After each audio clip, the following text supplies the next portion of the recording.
दिल्ली में मध्य प्रदेश के बीजेपी सदर राकेश सिंह ने कांग्रेस पर सख्त तनकीद की। उन्होंने कहा कि एमपी में कांग्रेस सरकार आते ही किसान खून के आंसू रो रहे हैं। कांग्रेस हुकूमत बनते ही यूरिया की कमी हो गई और किसान परेशान हैं। किसान सड़कों पर उतरने के लिए मजबूर हैं।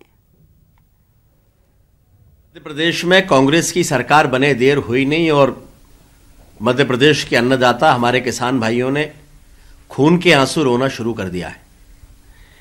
केंद्र में माननीय मोदी जी के नेतृत्व में जैसे ही एनडीए और भारतीय जनता पार्टी की सरकार बनी थी, उसके बाद से पूरे देश में यूरिया और खाद का संकट समाप्त हो गया था। उसके पहले तक मध्य प्रदेश के हमारे किसान भाइयों को भी यूरिया के लिए लाठी और डंडे खाना पड़ते थे।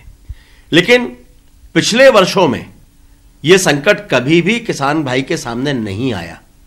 मध्य प्रदेश में भारतीय जनता पार्टी की सरकार रही, शिवराज जी के नेतृत्व में हमेशा अतिरिक्त यूरिया और खाद उपलब्ध रही है।